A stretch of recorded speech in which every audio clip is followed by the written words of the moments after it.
for Q&A. So here we go. When we think about cholesterol, total cholesterol and LDL and statins, I mean, there's a lot of moving parts here.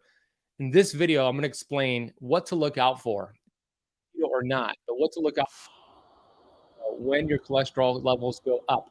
If your LDL goes up, is that a bad thing? We'll talk about that. I'm also going to get into specific lab markers to get done and the functional ranges. So make sure you are taking notes, and let's get right into today's presentation. First of all, my name is Ben Azadi. I am the best-selling author of 4 books and the founder of Keto Camp, and I'm excited to educate and share some info on cholesterol and LDL, specifically related to keto. Now, the question I get asked all the time on social media, the most popular question is this: will my cholesterol go up? Will my LDL go up on keto? Or I've been doing keto and my LDL went up, my cholesterol went up. So the short answer is probably will go up, but it isn't necessarily a bad thing. So when we think about how this all got started, I'm going to just take you back into the history books real quick, and then we'll get into the specifics. But there's a gentleman named Ansel Keys. You might have heard of him before. He was working with the United States government in the 1950s. And let me just give you a history on Ansel Keys and how this guy in the 1950s changed the nutritional guidelines to this day. Unfortunately, we're dealing with all of the BS. And yes, I will touch on triglycerides, Harmon. You got it. I'm going to get to that in a second, in a few minutes. So he's actually had a PhD in oceanography, specializing in eels. He is the creator of the World War II ration, which included cigarettes and addicted millions of people. He's the author, and we're going to get into this. This is very important. The author of a 7-country study, which excluded 16 other countries that did not support his theory that high cholesterol causes heart attacks. He used trans fat-rich margarines in his experiments, but implied that he used butter. So he lied about that. He was the lead investigator on the Minnesota coronary experiment, which was a study done, and he didn't publish the negative data, the data that did not support his theory. He's also the architect of the American version of a Mediterranean diet that's not a true reflection. But let's get to his study, because this is where it all started.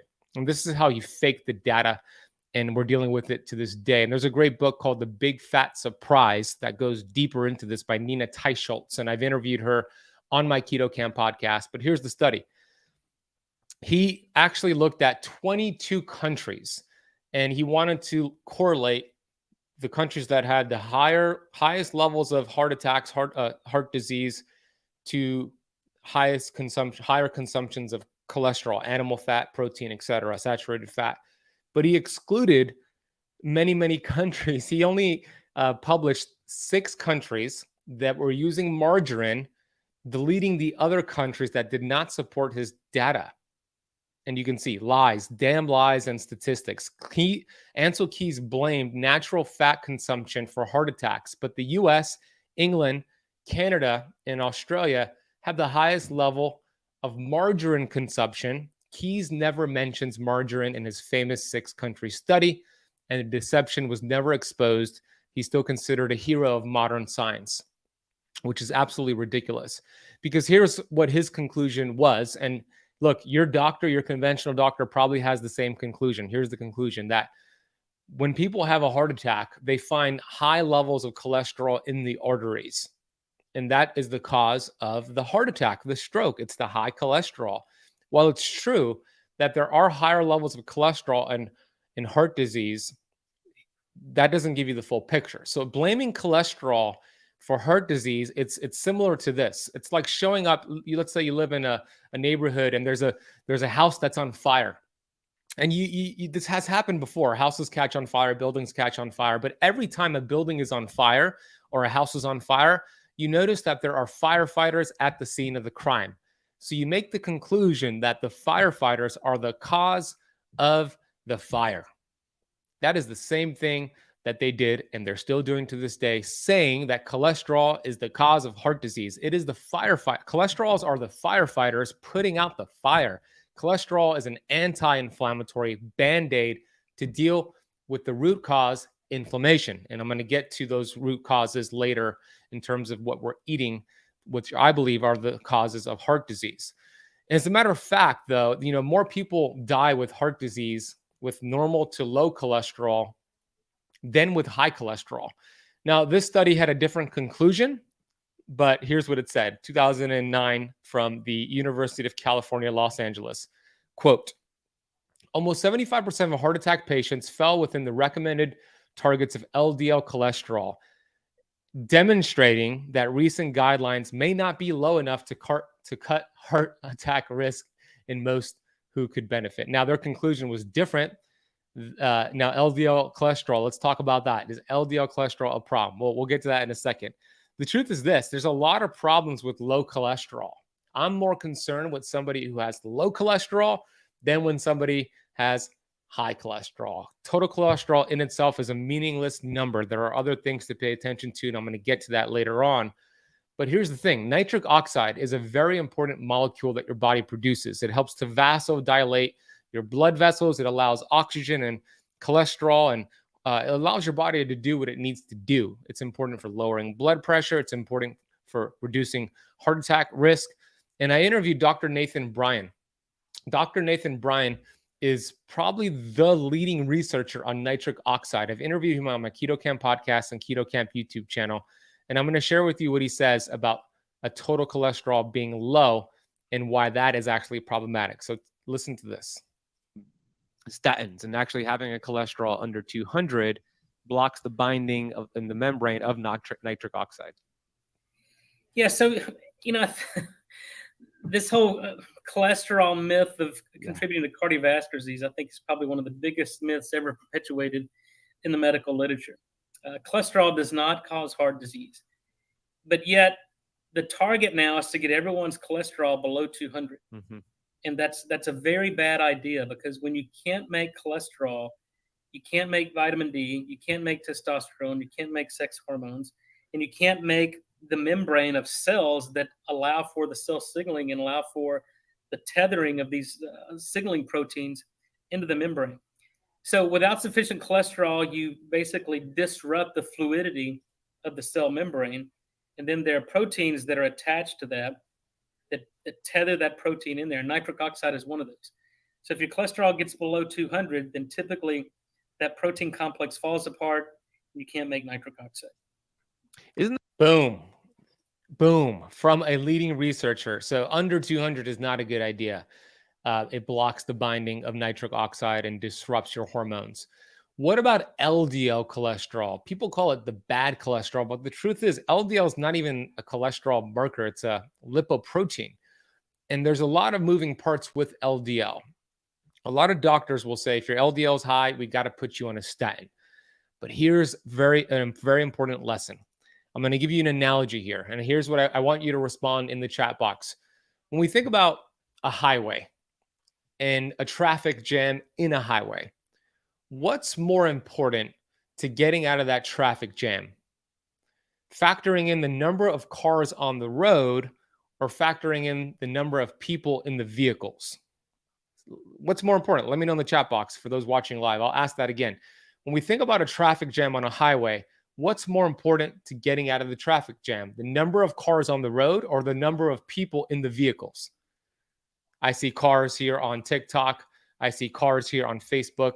I see cars here on YouTube. Of course, it's the number of cars on the road. Who cares about the number of people in the vehicle? Well, it's the same thing when you measure total LDL cholesterol. It's giving you the number of people in the vehicle, the number of cholesterol, LDL in a particle. It's not giving you the particle sizes, because there's two different types of LDL cholesterol. We're just going to make it simple. Large and fluffy LDL, which is actually protective. It's great for your immune system. It's great for health and longevity. It flows right through your arteries. There's no problem with large and fluffy LDL cholesterol. But then there's small and sticky. Small and sticky is problematic. It's like having a whole bunch of cars on the road getting lodged into different cars. Accidents occur. There's exhaust happening from the exhaust pipe, and it's creating a very toxic environment.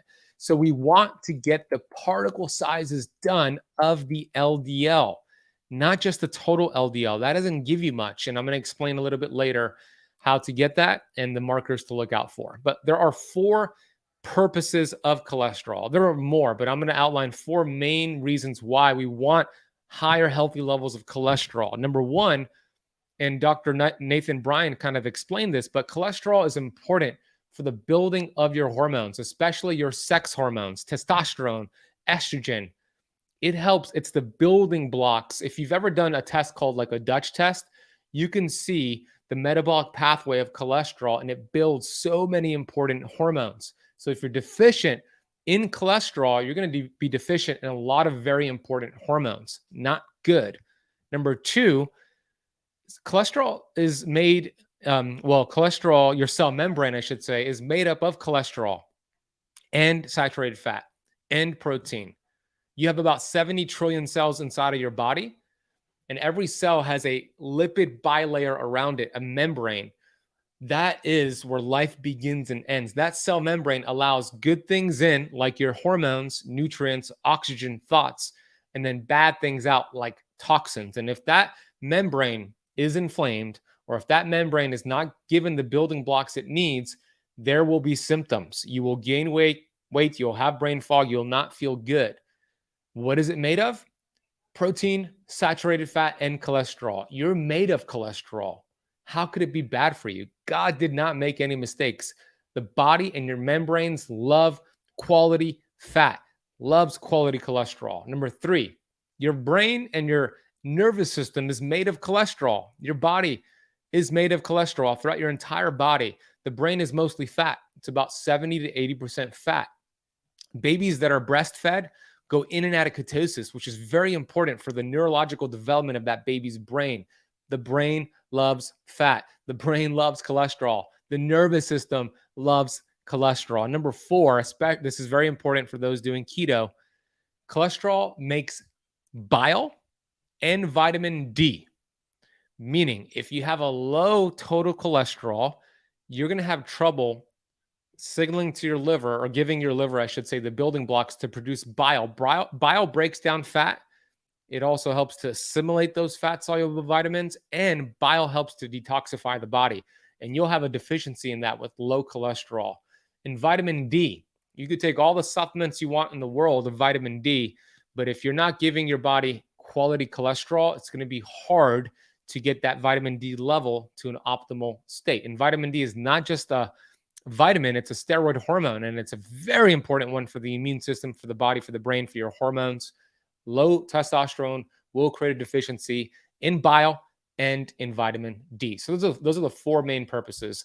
Let's talk now about your lab markers, because if your doctor sees a high total cholesterol or a high LDL, they're going to tell you, hey, we got to put you on a statin. And I believe that should be criminal. We need to train our doctors, teach them the new science, and tell them to get away from that old Ansel Keys BS thinking that cholesterol causes heart disease. So I'm going to give you all the markers of the test that I want you to get at least once a year from your doctor or your health practitioner, and the functional reference ranges. So these functional reference ranges are different than a standard reference range. If you look at the standard reference range on your lab results, that's factoring in everybody who lives in your country. And most people are sick. You don't want to be the average of sick people. You want to be the average of healthy people. And that is the functional range. So let's get through that right now. Let me make this bigger for you. For those watching on TikTok and Instagram, you could watch this full live stream and the replay on YouTube, which is Keto Camp on YouTube. But I'm going to read this to you so you can hear it as well. So total cholesterol, again, doesn't really mean much, but I put it on there. Women and men need to be over 200 milligrams per deciliters.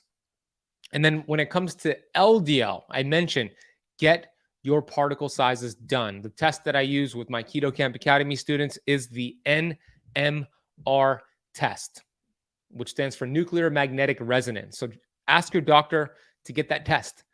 That gets the particle sizes of your LDL. And you can see LDLP is the large and fluffy, healthy type of kind of LDL. And you want that, let's say, under 1,000, under 1,500 in some people, but that is not a concern if that's elevated. It is the large and fluffy. The small LDL is the one that's problematic. You want that under 500. So on that NMR test, it'll give you a total of the LDLP and the small LDL, and you want the small LDL under 500. That is a very important test. And then HDL, which stands for high density lipoprotein. It's protective, and you want to get that done as well. The optimal range, the functional range for HDL is 60 to 70 milligrams per deciliters. Then you want to get your triglycerides. I know there was a question here on LinkedIn from Harmon about triglycerides. That is important to look at too. You want that under 100 milligrams per deciliters. And then you can see at the bottom there, you want to take your HDL and your triglycerides and you want to get a ratio. So you divide your total triglycerides by your HDL and you want a 1-to-1 ratio, meaning if your HDL is 65 and your triglycerides are 65, that is ideal. That is optimal. That is a 1-to-1 ratio. You want to get as close as possible to that 1-to-1 ratio of triglycerides to HDL. A lot of research shows that is very protective against future risk of a cardiovascular event. So get those done. And then on top of that, it's not just the lipid panel you want done. You want to get your inflammatory markers done because, as I mentioned earlier, cholesterol is there as a band-aid to deal with inflammation. So if you're not getting inflammatory markers done, here are a few that I recommend. HSCRP, which is high sensitivity C-reactive protein. Your liver produces it, but it's a good gauge to risk of heart attacks, strokes, cardiovascular disease. And you want that under 1 milligram per liter. And then you want your optimal, I would say even better, under 0.5 for HSCRP. Homocysteine is another great inflammatory marker. You want that less than 10. I would say somewhere between 5-ish would be a good range to hit for that. A1C. Now, some might say that's not really an inflammatory marker, and I would argue that there is a case to be made that when that's elevated, it will create inflammation because it creates advanced glycation end products. But you want your A1C, which is the 3-month average of your blood glucose, to be 5.2 or less. Fasting insulin is also very important to get done. You want that in the single digits. I would say around between 3 and 5, but under 10 is what you want to shoot for. And then fasting glucose you could do at home with the finger prick or a continuous glucose monitor. Optimal fasting glucose, 70 to 90 milligrams per deciliter. So get those done as well. So what it really causes heart disease, let's talk about that real quick, and then I'm going to open it up to Q&A. What is the root cause of heart disease? Is it keto? Is it fat? Is it cholesterol? Is it red meat? When we think about this chart that you see on the screen here, this came from the Tufts University Food Compass, and they're working with the government to implement this into our food supply, to give every food a ranking. They're working with the FDA. This is going to be at your supermarket. They list Honey Nut Cheerios, chocolate-covered almonds, Lucky Charms, whole wheat bread, canned pineapple with heavy syrup as healthier than red meat and eggs. So we think about what causes heart disease. It's this ridiculous recommendation. Take whatever they teach you to eat. When I talk about I'm saying the government. When the government teaches you to eat nutrition or what they teach you, the guidelines, pay close attention and do the complete opposite. Flip this upside down. Because human beings are the only species smart enough to create their own food and dumb enough to actually eat it. Truth is this, a cured patient is a lost customer. That is why it's called sick care, not health care. Will increasing animal protein and fat put you at risk for heart disease? When you do carnivore, when you do keto, you're going to eat more animal protein and fat. Will that put you at risk? Do eggs cause heart disease? Should we stay away from eggs? This is an interesting study that came out in 2005. The effects of protein, monounsaturated fats, and carbohydrate intake on blood pressure and serum lipids. And it said, in a setting of a healthful diet, partial substitution of carbohydrates with either protein or monounsaturated fats, that would include olives, olive oil, avocado oil, etc., can lower blood pressure, improve lipid levels, and reduce estimated cardiovascular risk. That sounds a lot like keto to me. Replacing carbs with healthy fats is exactly what we teach. And this study came to the conclusion that it lowered blood pressure, improved cholesterol markers, and reduced risk of cardiovascular disease. What about the protein found in meat? Is that an issue with the kidneys? We have a lot of misconceptions surrounding that. And I looked into the medical textbooks. This is straight out of the basic medical biochemistry clinical approach, page 653. Glutamine, it says glutamine, an amino acid from protein, removes all of the ammonia, a normal byproduct of protein metabolism, from the bloodstream. So that flies in the face that eating too much protein will create too much ammonia. Well, your body has ways to deal with that. And this came from a book called The 24-Hour Diet. Great research backed book by Brian Peskin, MIT researcher. And here's the quote: protein on its own cannot enter the kidneys. It needs to have a lot of sugar to carry it in. It's carbohydrates that cause kidney damage, not the protein. Does eating meat cause cancer? There's a whole bunch of misconceptions around there. The risk of cancer and other disorders linked to meat is not with the meat itself. It's linked to the hormones and the pesticides and the additives to the associated to the additives that are mixed in with caged animals. So we want to go for high quality meat. And this study from the Medical News Today in 2007 showed, quote, recent studies published in the Journal of Cancer Science have disproved the myth that consumption of red meat increases colorectal cancer. Intake of beef and pork, processed meat, total fat, saturated fat, and PUFAs, which are the inflammatory fats, they even said they didn't show a clear association with colorectal cancer. Our findings do not support the hypothesis that consumption of red meat increases colorectal cancer. So what is the cause of heart disease? I would say it is this. It is not red meat. It is not eggs. It's seed oils, vegetable oils. That's going to be canola, corn, cottonseed oil, sunflower oil, soybean oil, safflower oil, rice bran oil, grapeseed oil. I would say that's the number one thing in terms of nutrition or diet that's causing heart disease. It's the vegetable oils, and then also processed carbohydrates. Now, when I go to restaurants, because it's hard to avoid these vegetable oils, they are everywhere. They're at your Whole Foods supermarket. They're at your fanciest restaurant. So what I do, I show the server this card. It's my vegetable oil allergy card, and it shows that I have an allergic reaction to those seed oils. Can you use avocado, olive oil, butter, coconut oil? Has a whole bunch of other options listed, and I just show this to the server, and they pay attention. They give me my food cooked in the right oils because they don't want to get sued. So you can get this for free, by the way. If you go to seedoilcard.com, you could get your own allergy card printed out, and you could either put it in your wallet or pull it up on your phone as a PDF and show that to the server. That's how you avoid seed oils at restaurants. Seedoilcard.com. So that's what we want to avoid. And then there's one more thing to consider. There was a book that came out in the late 1980s, and I would still say that this study from the book is more accurate to this day.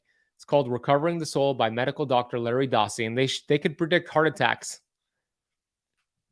And here's what it said. More heart attacks take place in the United States Monday morning between 8 and 9 a.m. That's when the majority of people have their first heart attack. 85% of the American public, according to studies. Why? From going to jobs that they hate. The stress is what causes the heart disease. So the three biggest contributors to heart disease are going to be vegetable oils, processed sugar, and being mentally stressed out. I would throw in environmental toxins as well. There you have it. You're more well equipped to understand those lipid panels. I have a whole bunch of videos and podcast interviews I've done taking a deeper dive into cholesterol, some with Dr. Ken Berry on statins, some with Nina Teicholz on the history of cholesterol. So go watch my YouTube videos or listen to the Keto Camp podcast. But here's what I want to do now. I want to get to some questions. I see a question here about oatmeal. Oatmeal is typically loaded with pesticides and herbicides. It's a very highly sprayed crop that's inflammatory. And oatmeal contains a high amount of phytic acid, which binds other minerals, it chelates minerals. So it's not ideal. And there's a big glucose spike from oatmeal. So I'm not a big fan of oatmeal. What is wrong with organic free-range eggs? Nothing, Masa. I love organic free-range eggs. Go for it. That's what I eat. James says, my doctors focus on lipids and blood glucose and ignore the association with high uric acid and extremely high ferritin. Yeah, you make a good point there. Measure your uric acid. You want it under 6. Measure your ferritin, which is stored iron. You want that under 200. And men typically have higher levels of iron. I do myself. I just released a brand new interview all about that with Dr. Christy Sutton on hemochromatosis. Go watch that. And I appreciate that, Greg. I see that you watched that video. Thank you so much. Same thing with oat fiber. Same issue, Lisa. What do you do if your family isn't down with keto? What's the workaround? You get the results and you inspire them to get down with keto. Nobody's living your life. Don't let their comments dissuade you. Find a tribe who's going to support you, but the results don't lie. So you inspire them with your results. That's what I would recommend. Yeah, Penny, you could just say, is there any research they could provide that shows high protein in the absence of high carb is bad for your kidneys?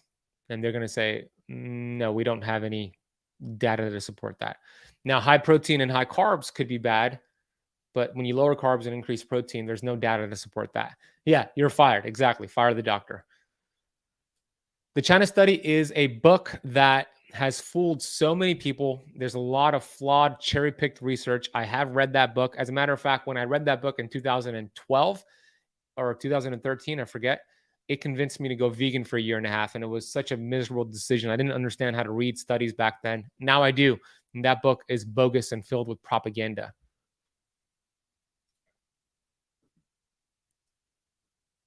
Cheese, we talk about cheese in our Keto Camp Academy program. We focus more on goat and sheep dairy versus cow dairy. It's estimated that 75% of the adult population in the world cannot really break down cow dairy, pasteurized cow dairy properly. So if you're going to do cow dairy, grass-fed and raw is the way to go, but sheep and goat dairy is much, much better. Thank you, Anna, for sharing this with 3 groups. You're awesome.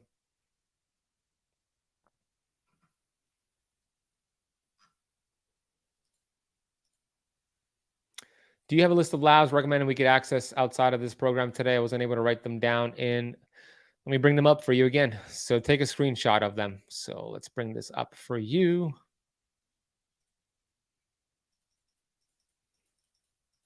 Here are the labs. Take a screenshot. I'm going to bring them up for you here. Okay, so here are the lipid labs. So take a screenshot of that. And I put the optimal reference ranges as well.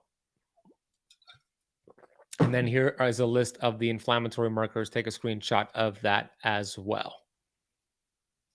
Hopefully that helps, Joni. Julie, I just added magnesium malate and potassium citrate to my routine. Other than that, squatty potty, what else can be done for fixing my gut? Fasting strategies, work your way up to a 24-hour fast once a week, and that'll be something that you could add to the regimen. But I like what you're doing already, Julie. If you have high iron, the best way to drop high iron is donating blood. So architectural sheet metal 101, that is exactly the way to do it. Men typically have higher levels of iron. Women who have a menstrual cycle usually have lower levels, and then menopausal women might have high too. I don't know, Rexy. Haven't done research on that, so I can't say. Drinking from a copper water bottle, I heard it has benefits. I don't know. I can't say. Yeah, Craig, ApoB is a good marker to get done too.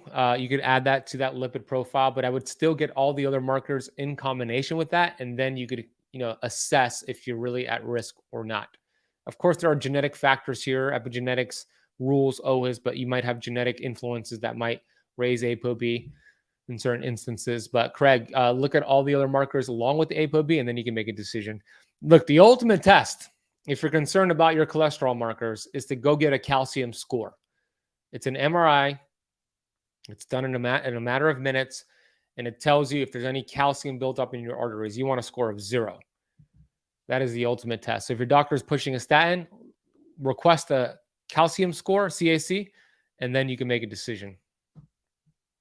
If you have triglycerides in the 200s and cholesterol in the 270s and HDL in the 42, does it likely indicate having bad type of particles? Yes, those markers are a little wonky. I want to just first say this is not medical advice, so speak with your health practitioner. But yes, your triglycerides are a little high, your HDL is a little low. I would venture to guess it might indicate that you might have some bad smaller particles, but you might want to get the test done to verify that. So we want to drop the triglycerides by getting the seed oils out, removing the carbohydrates, getting quality sleep, and then raise the HDL by eating healthy saturated fat and monounsaturated fat. Coach Becky says copper water bottle can structure the water. There you go. So Coach Becky from the Keto Camp Academy said she's seen benefits to it. I haven't done research on that. Thank you, Becky.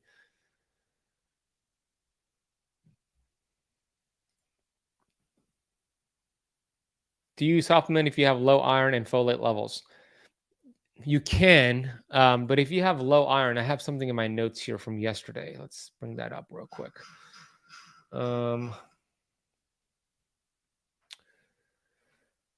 Yeah, so you want to look at kidney function. Low iron is usually a sign of poor kidney function. So get some markers done on your kidneys and support the kidneys. And then, yeah, there's a time and place with supplementing with the right source of iron. You could also cook your food out of a cast iron skillet to get iron up, but look at your kidney function. Thoughts on fish oil? I'm not a fan of fish oil. I used to be many, many years ago. My first book talked about all the benefits of fish oil. I don't think it's beneficial anymore.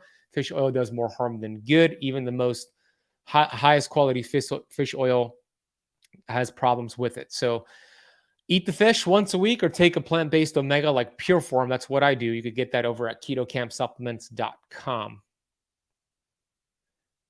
Yep. Harvard University says seed oils are not bad. How do you know when a study is bad?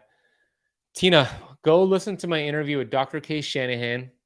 A lot of those studies are funded by big food companies. As a matter of fact, she said that the American Heart Association, let me rewind real quick. Dr. Kate Shanahan said the American Heart Association is the biggest fake news propaganda organization in America, and they receive millions, if not billions, of funding to show studies that back up their claims that seed oils are healthy, but they're not. But here's what I will say. There's a big difference between seed oils that are processed with high temperatures, high heat, and chemicals versus omega-6 seed oils that are processed the right way. They're not all bad. Not all seed oils are bad. It's the processing that makes them bad. So there are definitely healthy omega-6 fats out there. It's about the processing. So you want organic cold pressed things like sunflower oil could be healthy if it's organic cold pressed. Same thing with grape seed oil. Calcium score is 5 is really low. I don't know how old you are, Jeanette, but 5 is really, really low. Just retest in about a year, and let's see where it's at. Is fasting good for women? So many debates that affects women's hormones. Fasting is great for every adult human being. Now, women should do it differently. The week before your period, for example, no fasting, no keto. You want to eat high, healthy carbs and feast. But when we think about fasting, it's a great way to sensitize women's hormones and men's hormones. It can be done. It just needs to be done differently than men. So chapter 12 of my book, Keto Flex, talks all about fasting and keto for women. You might want to take a look at that.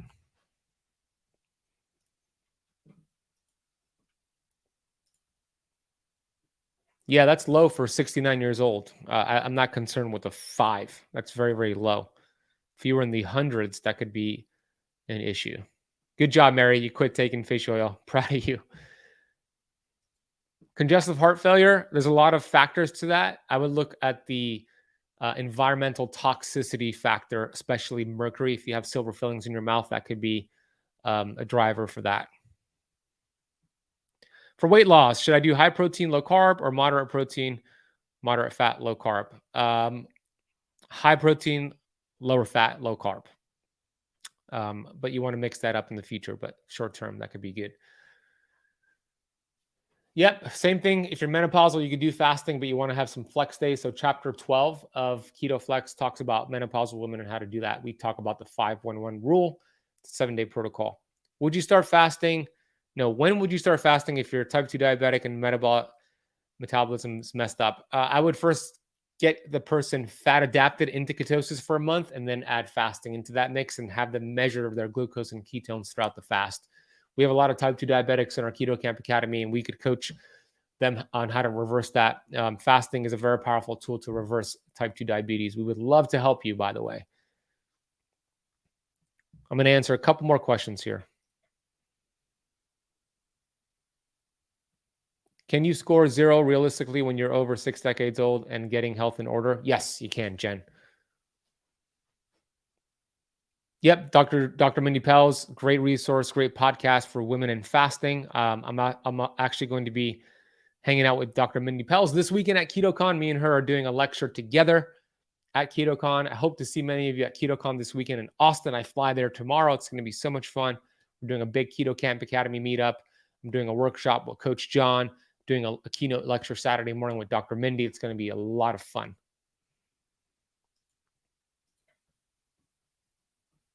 Can you fat adapt with high protein? Yes, you can. It might be a little bit more challenging. I would recommend high fat in the beginning and then higher protein, lower fat. But yeah, you can still do it.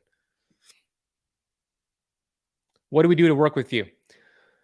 If you go to ketocampacademy.com, you can see our signature course. We have our program, which has step-by-step everything that we teach.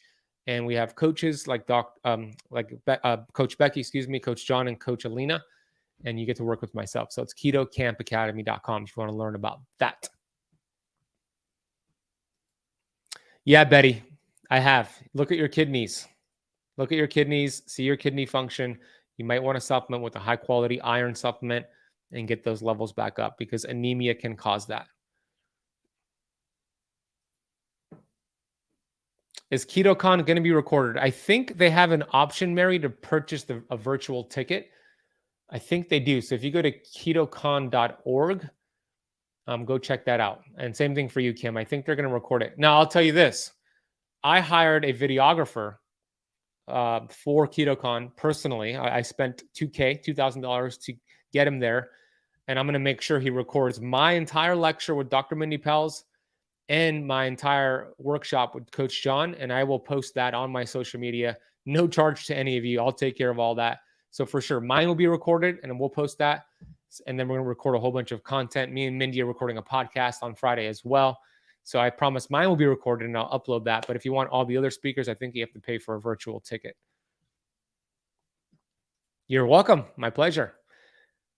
Oh, they do. It's $100, says Coach Becky Niles, to get the KetoCon tickets.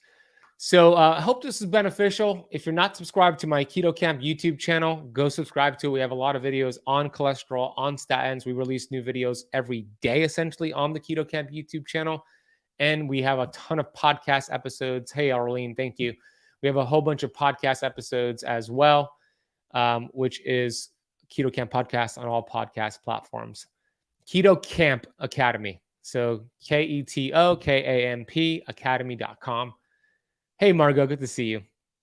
All right, thanks for joining me. I'll be back next Wednesday live with you at 12 p.m. Eastern time. Love and appreciate you all. I hope this is valuable. Share it with somebody you know.